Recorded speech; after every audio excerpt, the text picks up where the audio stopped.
Corona जांच घोटाले में कुछ नए तथ्य सामने आए हैं। आज सीडीओ से मुलाकात करिए, आप लोगों को सौदे भी हैं। क्या तथ्य हैं ऐसे जो नई चीज़ें सामने आई हैं?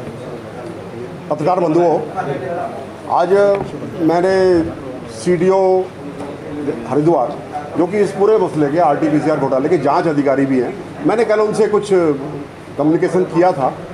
तो उन्होंने मुझे आज सुबह 10 बजे बुलवाया था कि आप आकर के सारे तथ्य दीजिए। मैं आपके सामने एफआईआर में जो चीज़ें हैं जो अब तक आपने सुनी, उसके अलावा कुछ ऐसे तथ्य आज बताने वाला हूं जो बहुत महत्वपूर्ण है या जिस पर अभी तक प्रशासन की निगाह नहीं गई थी। मैं सबसे पहले तो आपको ये चिट्ठी है, ये चिट्ठी आपको डिजिटल फॉर्मेट पे भी दे रहा हूँ। ये मैक्स कंपनी है। ये दरअसल मैक्स कंपनी MAX इसके स्पेलिंग है। ये कंपनी MAXX है, इस नाम से रजिस्टर्ड है, प्राइवेट लिमिटेड रजिस्टर्ड है। लेकिन शायद किसी बड़े घराने का, किसी बड़े संस्थान का नाम का फ़ायदा उठाने के लिए इसको कैपिटल MAX करके बनाया गया और ये एक पार्टनरशिप फर्म बनाई गई। इस कंपनी ने अपनी प्राइवेट लिमिटेड कंपनी पर काम नहीं लिया। मैक्स के नाम से शरद पंत और उनकी पत्नी मल्लिका ने एक कंपनी बनाई जिसकी पार्टनरशिप डीड भी मेरे पास है, आप चाहेंगे तो मैं आपको दे दूंगा। बनाई और उस पर काम लिया। ये इनकी एप्लीकेशन चली 11 जनवरी को। ये 11 जनवरी की डेट है। 11 जनवरी को इन्होंने डेट दी मेला अधिकारी को। मेला अधिकारी ने जैसे भी भेजा होगा और ये मेला स्वास्थ्य अधिकारी डॉक्टर सेंगर के सिग्नेचर हैं। इसको मैंने वेरीफाई कर लिया है। आज भी मैंने इसको सीडीओ गहरवार जी से, इसको मैंने डॉक्टर गहरवार से वेरीफाई किया। ये डॉक्टर सेंगर के सिग्नेचर हैं। इन्होंने इस चिट्ठी पर आदेश किए 12/3/2021 को, स्पष्ट है। और उसके बाद ओवर राइटिंग उसके ऊपर 12/1 करी। ये मैं इसको ऐसे प्रूव कर सकता हूँ। ये उस सिग्नेचर वाले हिस्से को जब आप एनलार्ज करते हैं तो आप इसका ठीक से फोटोग्राफ ले लीजिए। ये 12/3/2021 था और इस 12/3/2021 को इन्होंने ओवर राइटिंग करके 12/1 बनाया। यानी ये दिखाने की कोशिश की गई, ये भारतीय जनता पार्टी का अंतर्द्वंद है और यहीं से सारा फ्रॉड शुरू होता है कि ये पुराने मुख्यमंत्री के कार्यकाल का काम है।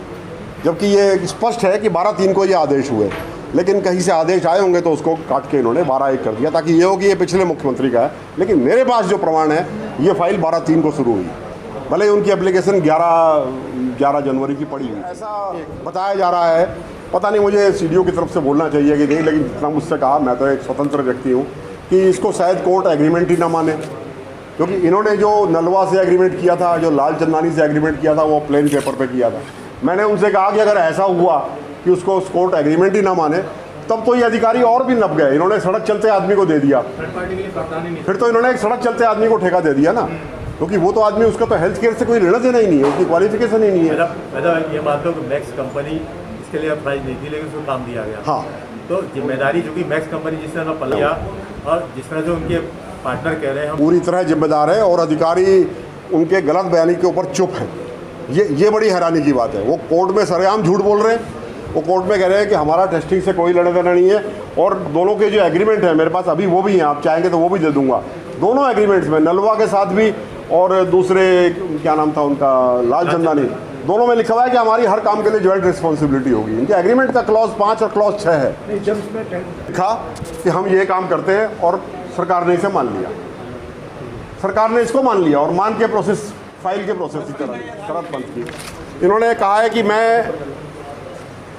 इन्होंने अपने आप को ICMR से और NABL से अप्रूव्ड एजेंसी बताया है और कहा हम अप्रूव्ड हैं, हम हिंदुस्तान के पहले 33 कंपनियों में से हैं, हम पंजाब, हरियाणा, दिल्ली, जम्मू कश्मीर, यहाँ इतने राज्यों में काम करने के लिए हम अप्रूव्ड हैं। जबकि ये नहीं थे। ये सब कुछ खूबियाँ बता रहे हैं डॉक्टर लाल की लैब के और नलवा लैब के, और उनका इस पूरी चिट्ठी में कोई जिक्र नहीं है। इंट्रोडक्टरी लेटर में ये अपने आप को पेश कर रहे हैं। ये अपने आप में भ्रष्टाचार का आधार यहीं से बन गया था। इस पर बैक डेटिंग के साथ एक चिट्ठी आ गई। इन्होंने आगे क्या किया, इन्होंने आगे एक कंसोर्शियम साइन किया और कंसोर्शियम साइन करके इन्होंने एक कंपनी है भिवानी की, जो कि नॉर्मल टेस्ट के लिए अप्रूव्ड है, सिर्फ ब्लड टेस्ट वगैरह इस तरह के जो होते हैं, और वो RT-PCR के लिए अभी तक मैंने सुबह तक साइट देखी है आज, उनकी साइट पे कहीं भी ये नहीं लिखा है कि उनको ICMR ने अप्रूव किया RT-PCR टेस्ट के लिए, कोविड-19 के लिए। इन्होंने उसके साथ एग्रीमेंट किया डेल्फिया लैब भिवानी के साथ, और डेल्फिया लैब भिवानी ने फिर आगे इन्वेक्स कंपनी है, उससे इसी से संबंधित सामान लेने के लिए उसको ऑथराइज़ कर दिया। तो यहाँ ये सबलेटिंग, फिर फर्दर सबलेटिंग, इस तरह से 3 बार आगे सबलेट हो गया काम, जो कि इलीगल है। आप ICMR अप्रूव्ड कंपनी के बिना किसी और से काम नहीं कर सकते। इसके बाद ये कहा जाए कि डेल्फिया कंपनी से सिर्फ एग्रीमेंट हुआ, काम नहीं हुआ, ऐसा बताने की कोशिश की गई थी, तो उसका सबूत मैं आज दे करके आया। ये डेल्फिया कंपनी यहाँ पर कुंभ के दौरान एक्टिव थी। ये 2 लोकल पुलिस स्टॉल बैरियर जहाँ जहाँ भी रोका जाता है उनके लिए चिट्ठी लिख रखी है इसने, और चिट्ठी में शुरुआत यहाँ से करी है, we are authorise to conduct कोविड-19 टेस्टिंग। इसकी कॉपी भी आपको दे रहा हूँ मैं। कोविड-19 की टेस्टिंग के लिए कह रहे हैं हम ऑथोराइज हैं, ये ऑथोराइज भी नहीं है और इनको गवर्नमेंट का ठेका भी नहीं है। यहाँ ठेका तो नलवा को है, नलवा ने इनको ऑथोराइज कर दिया और ये खुद ही ऑथोराइज स्वयंभू ये यहाँ पर एजेंसी बन के बैठ गए। और 10-11 में से एक तो नहीं, गाड़ी नंबर दे रहे हैं, ये सिग्नेचर डाल के मोहर लगा रहे हैं कि साहब ये गाड़ी आ रही है एयरपोर्ट से, और एयरपोर्ट से आ रही है सीधे कुंभ के उस सेंसिटिव एरिया में जाएगी, और इसको जाने दें, इसको रोके ना। क्यों ना रोकें? क्योंकि मैं एक कोविड-19 टेस्टिंग एजेंसी हूँ, मुझे ना रोका जाए, और अधिकारी इसको एंटरटेन कर रहे हैं। वो गाड़ियाँ आ रही हैं, तो इसके बयान भी महत्वपूर्ण है, ये बयान लिए जाने चाहिए। इसको लिए CDO ने आज एक्सेप्ट किया कि हाँ मैं इसके बयान अभी तुरंत ही लूँगा, और ये तथ्य हमारे लिए भी नया है। इनकी पत्नी है मल्लिका, इनकी सगी बहन अंबिका जो मायके से वशिष्ठ है, उनके पति एक वरिष्ठ सैन्य अधिकारी हैं, मैं उनका सम्मान करता हूं, लेकिन उनके सेक्शन में और उनके ऊपर YK पंत जो हरिद्वार भी पोस्टेड रहे हैं, वेल कनेक्टेड अधिकारी हैं, वो हरिद्वार पोस्टेड रहे हैं, और उनकी देखरेख में ये सारी फाइल डेवलप हुई, और अंबिका इस पूरी फाइल को तय करने में एक महत्वपूर्ण व्यक्ति थी। वो वहाँ पर सेक्शन ऑफिसर है, इसी विभाग की सेक्शन ऑफिसर है वो, तो इनकी देखरेख में हुआ।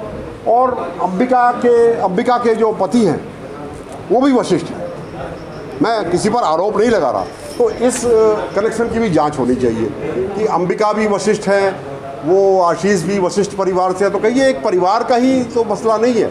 और इसी के चलते ये जो इतनी फर्जीवाड़े यहाँ हुए, इसी के चलते ये जानलेवा एपिसोड है, जिसकी वजह से ये महामारी फैली, और इसमें सैकड़ों हजारों लोगों की जान। उसके बाद भी जांच अधिकारी को मैंने ये सारे तथ्य दिए, और मुझे उनका अप्रोच बड़ी रीजनेबल लगी, और मुझे उनका रवैया भी बड़ा सहयोगात्मक लगा, और मुझे उम्मीद है कि वो इसमें किसी दबाव में नहीं आएंगे, और दबाव में आए बगैर इन तथ्यों पर प्रकाश, ये तथ्य झूठे हैं तो मुझे कोई ऐतराज़ नहीं है। अच्छा, लेकिन जो कहा जा रहा है कि संबंध है कहीं, मैं जो बात आपसे कह रहा हूँ, यहाँ आखिरी में एक सबसे महत्वपूर्ण सवाल होता है कि जिन राजनेताओं की फ़ोटो डाल करके, जिनका आशीर्वाद, सहयोग और निर्देश लिख करके इस कंपनी के स्वामी पंत ने, शरद पंत और उनकी पत्नी मल्लिका ने अधिकारियों को इम्प्रेस किया ये ठेका लेने और इस ठेके के चलने के दौरान, अब क्योंकि उन्हीं की सरकार ने, CMO ने और अन्य अधिकारियों ने इस पर FIR कर दी है, तो वो अब इस पर क्यों नहीं जांच की मांग कर रहे हैं? वो क्यों नहीं कह रहे कि ये घोटाला हुआ और इस कंपनी के साथ सख्ती बरती जाए और सख्ती से जांच की जाए? मुख्यमंत्री के साथ भी फोटो है। हाँ, उनके मुख्यमंत्री के साथ भी फोटो है। तो आज सभी के सब इस मामले पर चुप है। क्या वो बचाना चाहते हैं? क्या ये बचाना चाहते हैं? क्या ये जो इसके बाद पेंडेमिक की इतनी बड़े स्तर पर जो फैला, और क्योंकि यहाँ आए लोग और यहाँ से वापस गए तो बीमारियाँ ले करके गए, और वो श्रद्धालु जो उत्तराखंड सरकार के भरोसे यहाँ आया था, ये मान के आया था कि मेरी जो पवित्र डुबकी है गंगा नदी में वो बिल्कुल निर्बाध होने वाली है और मैं कोविड फ्री ही वापस लौटूंगा, उसके साथ ये उसकी जीवन के साथ एक खिलवाड़ हुआ। इसमें जो पैसे का घोटाला हुआ 10 करोड़ का, वो अपनी जगह है। लेकिन वो